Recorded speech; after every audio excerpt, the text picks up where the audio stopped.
Classroom में teacher Mukesh students को पढ़ा रहे थे। तभी क्लासरूम में बदबू फैल जाती है। क्लास में बैठी सभी लड़कियां बदबू से परेशान हो जाती हैं। अरे पूनम, क्लासरूम में ये बदबू कहाँ से आ रही है? ऐसा लग रहा है जैसे किसी ने क्लास में ही सुसु पोटी कर दी हो। हाँ यार, कहीं ऐसा तो नहीं कि ये बदबू टॉयलेट की तरफ से आ रही हो सकता है सफाई वाले ने टॉयलेट की सफाई नहीं की हो। हमें इस सफाई वाले की शिकायत ना प्रिंसिपल मैडम से करनी पड़ेगी, वरना ऐसे तो क्लास में बैठना ही दूभर हो जाएगा, पढ़ाई कैसे होगी। क्लास खत्म होने के बाद तीनों लड़कियां इस बात की शिकायत करने प्रिंसिपल मैडम के पास जाती हैं। उनकी शिकायत सुनकर प्रिंसिपल सफाई कर्मचारी पप्पू को बुलाती है। क्या बात है पप्पू, तुम आजकल टॉयलेट की सफाई नहीं कर रहे हो? क्लासरूम में बदबू फैल रही है, लड़कियां पढ़ाई नहीं कर पा रही हैं। हमें स्कूल में साफ सफाई का खास ख्याल रखना होगा। अगली बार से मुझे तुम्हारी शिकायत मिली ना तो तुम्हारी सैलरी काट ली जाएगी। पप्पू हाथ जोड़ते हुए प्रिंसिपल से बोला, मैडम मैं तो रोज सफाई करता हूँ, आप चाहे तो चलकर देख लें। उल्टा मैं आपसे शिकायत करने वाला था मैडम। कैसी शिकायत? न जाने जेंट्स टॉयलेट में रोज डायपर कौन फेंक जाता है। स्कूल में तो कोई बच्चा भी नहीं है, उस डायपर में सूसू पार्टी लगी होती है। मुझे सफाई करने में उल्टी आ जाती है मैडम। ठीक है, चलो मुझे दिखाओ कहाँ पर है डायपर। पप्पू प्रिंसिपल मैडम को जेंट्स टॉयलेट में ले जाता है। प्रिंसिपल के पीछे पीछे सभी लड़कियां भी वहां आ जाती हैं। प्रिंसिपल और सभी लड़कियों ने वहां जाकर देखा तो सच में डस्टबिन में यूज्ड डायपर फेंका हुआ था, जिसमें सूसू पॉटी भी लगा हुआ था। ओह माय गॉड, हमारे स्कूल में डायपर कौन पहनता है? न जाने कौन पहनता है मैडम जी, लेकिन ये डायपर रोज यहाँ फेंका रहता है। पप्पू, तुम इस बात का पता लगाओ और जैसे ही पता चले मुझे आकर बताओ। ठीक है मैडम जी। सभी लड़कियां अपने क्लासरूम में चली जाती हैं। प्रिंसिपल मैडम भी अपने केबिन की तरफ जाने लगती हैं। तभी उनके बगल से कक्षा 7 के क्लास टीचर मुकेश गुजरते हैं। मुकेश के बगल से गुजरते ही प्रिंसिपल मैडम को बहुत गंदी बदबू आई। ये सुसु पॉटी की बदबू मुकेश के पास से क्यों आ रही है? पता नहीं क्या बात है, मुझे पता लगाना ही होगा। प्रिंसिपल अपने केबिन में चली जाती है। सभी लड़कियां अपने क्लासरूम में बैठकर क्लास टीचर का इंतजार कर रही थी। तभी उनके क्लास टीचर मुकेश क्लास के अंदर आए। मुकेश के क्लास के अंदर आते ही, आरती सुन। क्या है पूनम? मुकेश सर की पैंट को देख, कितना फूला हुआ है, ऐसा लग रहा है जैसे उन्होंने डायपर पहन रखा हो। आरती मुकेश टीचर के पैंट की तरफ गौर से देखती है। हाँ यार, तू सच कह रही है। जयती उन दोनों के बगल में बैठी थी और उनकी बातें सुन रही थी। पूनम ठीक कह रही है, जरूर वो डायपर वाला टीचर मुकेश सर ही है। ये रोज डायपर पहनकर स्कूल आते हैं और डायपर में ही सूसू पॉटी करते हैं, इसीलिए क्लासरूम में इतनी बदबू आती है। दूसरे दिन से मुकेश सर के क्लासरूम में आते ही लड़कियां उनका मजाक उड़ाने लगी। लड़कियों ने उनका नाम डायपर वाले टीचर रख दिया। अरे डायपर वाले टीचर आ गए। अरे हमने तो बच्चों को डायपर पहनते देखा था, ये तो दुनिया के पहले ऐसे क्लास टीचर हैं जो क्लासरूम में डायपर पहनकर आते हैं। इनका बचपना अभी तक नहीं गया। सभी लड़कियां जोर जोर से हंसने लगती हैं। लड़कियों को अपने बारे में इस तरह की बातें करते देखकर मुकेश सर बहुत शर्मिंदा हो गए। उन्होंने अपनी गलती छिपाने के लिए लड़कियों को सजा के तौर पर बेंच पर खड़ा कर दिया और उन्हें डांटते हुए बोले, तुम लोगों को अपने ही क्लास टीचर का मजाक उड़ाते हुए शर्म आनी चाहिए। क्या मैंने तुम लोगों को यही संस्कार दिए हैं? अब तुम सब सारा दिन बेंच पर खड़ी रहो। बेचारी लड़कियां सारा दिन बेंच पर खड़ी रहीं स्कूल की छुट्टी होने के बाद। यार ये मुकेश सर तो बड़े खराब है। एक तो चोरी, ऊपर से सीना चोरी, खुद क्लासरूम में डायपर पहन कर आते हैं, डायपर में सुसु पोटी करते हैं, उल्टा हमें ही सारा दिन बेंच पर खड़े होने की सजा सुना दी। उनकी इस हरकत से हमें कितनी परेशानी हो रही है, ये बात उन्हें कौन बताएगा? हमें ना कुछ करना ही होगा। हमें ये बात प्रिंसिपल मैडम को बतानी होगी। प्रिंसिपल मैडम ही इसका उपाय ढूंढेंगी।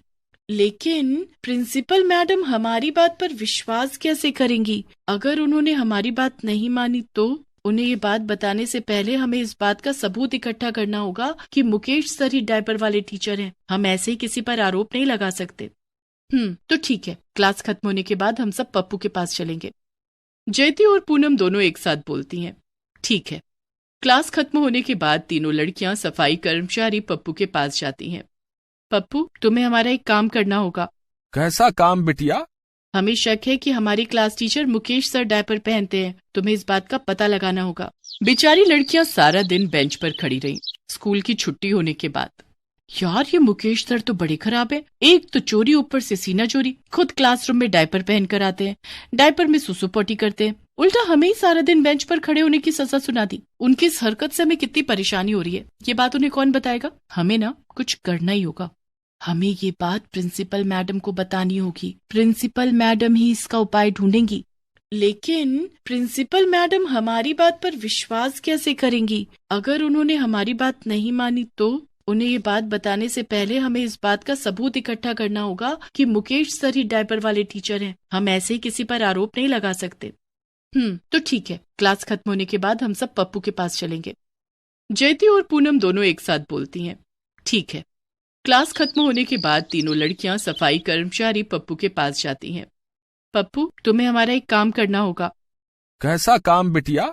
हमें शक है कि हमारी class teacher Mukesh sir diaper पहनते हैं। तुम्हें इस बात का पता लगाना होगा। लेकिन मैं इस बात का पता कैसे लगाऊंगा? तुम्हें मुकेश सर पर नजर रखनी होगी। जब भी वो बाथरूम आए तो तुम्हें छिपकर उन्हें देखना होगा, और जब वो डायपर डस्टबिन में फेंक रहे होंगे तब तुम्हें उनकी वीडियो बनानी होगी। लेकिन मेरे पास तो मोबाइल फोन है ही नहीं, मैं वीडियो कैसे बनाऊंगा? कोई बात नहीं, तुम मेरा फोन रख लो और इसी फोन से वीडियो बनाना। लेकिन मुझे वीडियो बनाना भी नहीं आता है। वीडियो बनाना मैं तुम्हें सिखाऊंगी।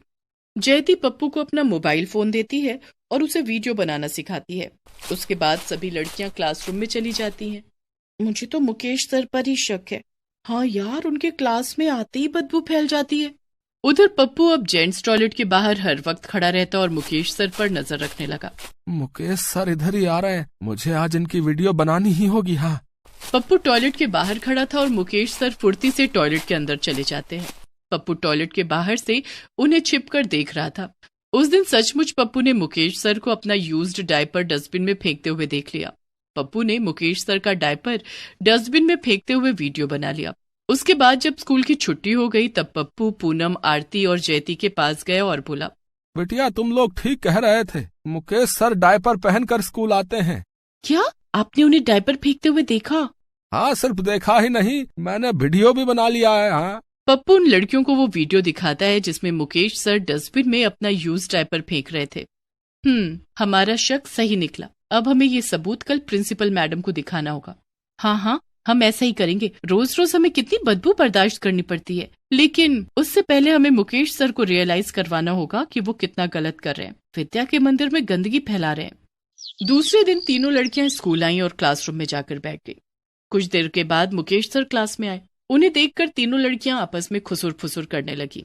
पूनम, आरती और जयती, तुम तीनों आपस में क्या बातें कर रही हो? तुम लोगों का पढ़ने में मन नहीं लगता है?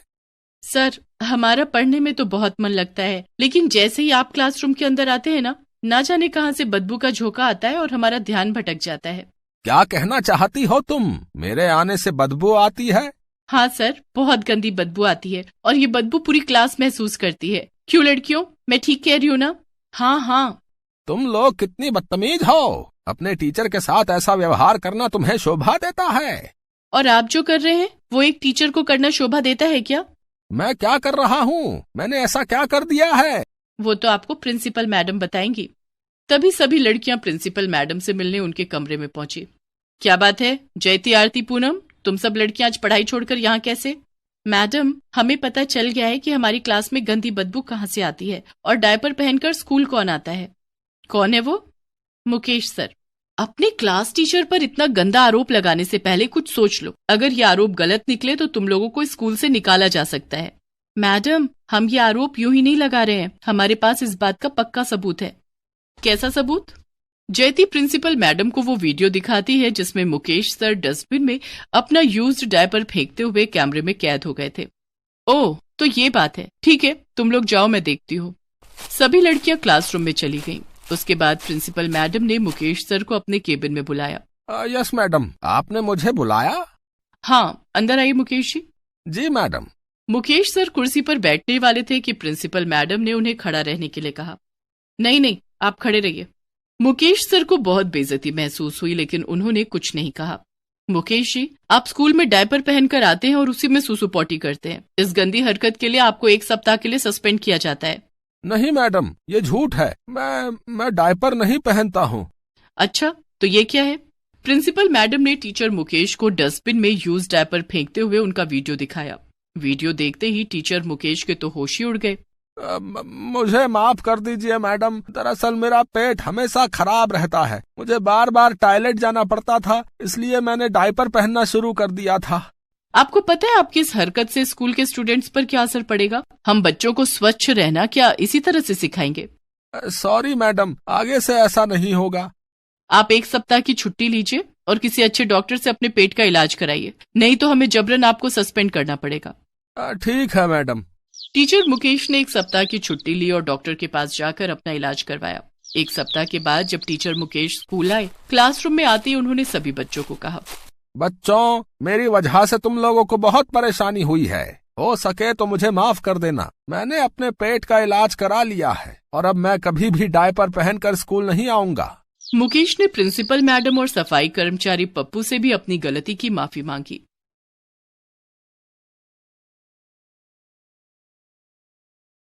ये किस लड़की को इस घर की बहू बनाकर लाया है रमेश? क्यों माँ, मधु में बुरी बात क्या है? आधी गंजी है वो, सर पर बाल ही नहीं है। रमेश और मधु की लव मैरिज है, लेकिन बिमला को मधु बिल्कुल पसंद नहीं है, क्योंकि मधु काली है और उसके सर पर ज्यादा बाल नहीं है। रमेश और मधु की मुलाकात कॉलेज में हुई थी। मधु के अच्छे स्वभाव की वजह से रमेश उससे प्यार कर बैठा और एक दिन मधु ने रमेश से कहा, रमेश, मैं बदसूरत हूँ, मुझे तुम्हारी माँ बहू के रूप में स्वीकार करेंगी क्या? मुझे नहीं पता मधु, कॉलेज खत्म होते ही हम दोनों शादी कर लेंगे, उसके बाद घर जाएंगे। दोनों ने वही किया और दोनों को एक साथ देखकर बिमला चौंक गई। उसने मधु को बहुत उल्टा सीधा कहा और उसके बाद से ही मधु पर अत्याचार शुरू कर दिया। मधु चुपचाप काम करती रही। बिमला की सहेलियां मधु के खिलाफ बिमला के कान भरने लगी। क्या रे बिमला, कैसी पसंद है तेरे बेटे की? मेरे बेटे को देख, कितनी सुंदर बहू लाया है। हाँ बिमला, रमेश दिखने में तो इतना सुंदर है और शादी कर ली उस गंजी भूतनी से। ये सब सुनकर बिमला बहुत दुखी हो गई। वो मधु को खरी खोटी सुनाने लगी।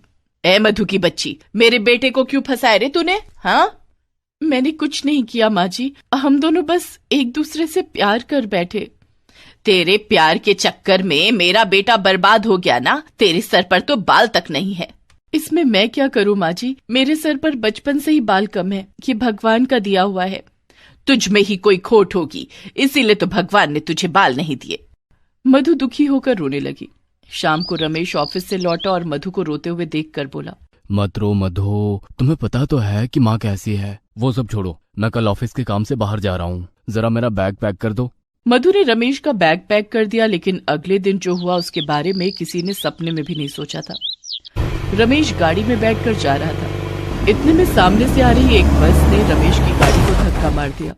एक्सीडेंट इतना भयानक था कि वहीं पर रमेश का देहांत हो गया। नहीं, ये नहीं हो सकता, मेरा रमेश नहीं मर सकता, नहीं। मधु रोने लगी। उसे आइडिया भी नहीं था कि उसका सुहाग इतनी जल्दी उसे छोड़कर जाने वाला है। बिमला ने सारा इल्जाम मधु पर डाल दिया। तू है अपशकुनी, तेरी वजह से मेरा बेटा मरा है। गंजी औरतें होती ही अपशकुनी है। भगवान ने ऐसी ही लड़कियों को लंबे बाल नहीं दिए। तू गंजी है, आज से इस घर में तेरी कोई जगह नहीं है, भाग जा यहाँ से। बिमला ने मधु को भगा दिया। मधु रोते हुए इधर उधर भटकने लगी। उसने देखा कि रास्ते पर एक बच्चा खड़ा है और दूसरी ओर से एक गाड़ी आ रही है। मधु दौड़ कर गई और उस बच्चे को गोद में उठाया। वो बच्चा बच गया, लेकिन वो जोर जोर से रोने लगा। उसकी माँ वहां आई और बच्चे को छीनकर मधु को ही उल्टा सीधा कहने लगी। मेरे बेटे को हाथ कैसे लगाया? हाँ, तुम जैसी बिना बालों की भूतनी को देखकर मेरा बेटा रो रहा है, वो डर गया है, भागो यहाँ से। लंबे बाल ना होने की वजह से मधु को कितना कुछ सुनना पड़ा। मधु रोते हुए फुटपाथ पर बैठ गई। मुझसे कोई प्यार नहीं करता, बस मेरे लंबे बाल नहीं है, यही मेरी गलती है। मधु फुटपाथ पर सो गई। रात हो गई और वहाँ एक पुलिस वाला आया। ए पागल औरत, यहाँ नहीं सो सकती है तू। क्यों सर? क्योंकि यहाँ सोना मना है। हाँ, लेकिन सोने के लिए मुझे पैसे देने होंगे। पैसे? लेकिन मेरे पास तो पैसे नहीं है। तो फिर भाग यहाँ से। पुलिस ने डंडे मार मार कर मधु को भगा दिया। मधु पूरी रात रास्ते पर भटकती रही और अचानक से उसका पेट दर्द करने लगा। लगता है शौच करना पड़ेगा, लेकिन यहाँ कहाँ करूँ? यहाँ तो कोई शौचालय ही नहीं है। बहुत ढूंढने के बाद मधु झाड़ियों के पीछे शौच करने गई।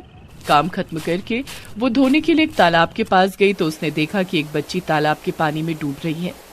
बचाओ, बचाओ, मुझे बचाओ। अरे, वो लड़की तो मुसीबत में है, मुझे उसकी मदद करनी होगी। मधु को तैरना नहीं आता था, लेकिन फिर भी मधु तालाब में कूद गई और उस बच्ची को पकड़कर किनारे तक ले आई। जाओ बच्ची, चली जाओ यहाँ से। लेकिन वो खुद डूबने लगी। नहीं जाऊंगी, मुझे बचाने के चक्कर में आप पानी में डूब रही हो। मेरा बचना और मरना एक ही बात है बेटी। ये कहते हुए मधु डूब गई, लेकिन उसी वक्त उसके साथ कुछ हुआ। वो अपने आप पानी में तैरने लगी। अरे ये क्या हो रहा है? मैं तैर कैसे रही हूँ? मुझे तो तैरना नहीं आता। अचानक से मधु के बहुत लंबे घने बाल भी हो गए। मधु किनारे पर आई तो वो बच्ची हंसने लगी। देखा मेरा कमाल। कौन हो तुम? मैं कौन हूँ तो ये देखो। वो बच्ची देवी में बदल गई। मैं इस तालाब की देवी हूँ। ये जादुई तालाब है। मैं तुम्हारी परीक्षा ले रही थी। तुम्हारा दिल साफ है, इसीलिए तुमने मुझे बचाने के चक्कर में अपनी जान दांव पर लगा दी, और इसी वजह से तुम्हारा सपना भी पूरा हुआ। तुम चाहती थी तुम्हारे घने लंबे बाल हो, वो हो गए। ये बाल लंबे और घने होने के साथ साथ बहुत शक्तिशाली भी है। इससे तुम जो चाहो खींच सकती हो। अपने बाल को जितना लंबा चाहे कर सकती हो। धन्यवाद देवी। देवी अदृश्य हो गई। सुबह होने को चली थी। रास्ते पर लोग मॉर्निंग वॉक पर निकले थे। इतने में मधु वहां आई और लोगों के मुंह खुले के खुले रह गए। अरे बाप रे, इतनी सुंदर कोई कैसे हो सकती है? इतने लंबे बाल, वाह क्या बात है। एक आदमी ने तो मधु को शादी का प्रस्ताव भी दे दिया। अजी, क्या आप मुझसे शादी करेंगी? नहीं, मैं सिर्फ एक ही आदमी से प्यार करती हूँ, लेकिन वो अब इस दुनिया में नहीं है। अब मेरे पास रहने की जगह भी नहीं है, पैसे भी नहीं है। कोई बात नहीं, मैं आपके रहने खाने का इंतजाम कर सकता हूँ। मैं एक फैशन डिजाइनर हूँ। आप मेरे फैशन शो में भाग ले सकती हैं। इसके बदले बहुत सारे पैसे भी मिलते हैं। मधु राजी हो गई। फैशन की दुनिया में मधु ने बहुत जल्दी नाम कमा लिया, क्योंकि इतने लंबे बाल और किसी के नहीं थे। लेकिन मधु का मन रमेश के पास ही था। वो रमेश से बहुत प्यार करती थी।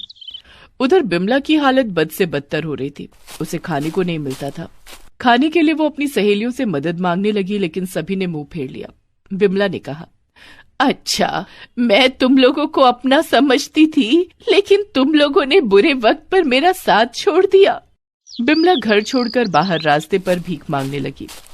भगवान के नाम पर कुछ दे दो, मैं बहुत भूखी हूँ। इस तरह दिन बीतने लगा और एक दिन बिमला पानी पीने के लिए एक कुएं के पास गई और पैर फिसलकर वो कुएं के अंदर गिर गई। कुआं गहरा था, इसीलिए बिमला मदद की भीख मांगने लगी।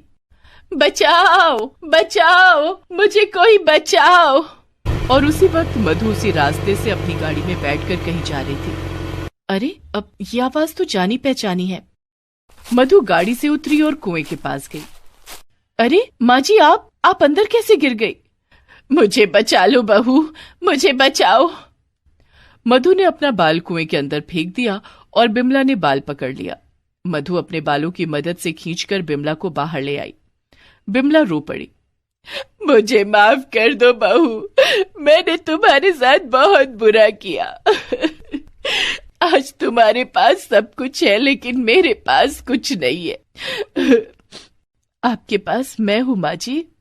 माँ जी नहीं, सिर्फ माँ बोलो। आज से तुम मेरी बहू नहीं, बेटी हो, बेटी। माँ। दोनों ने एक दूसरे को गले लगा लिया और उसके बाद से दोनों एक दूसरे के साथ एक दूसरे का सहारा बनकर रहने लगे।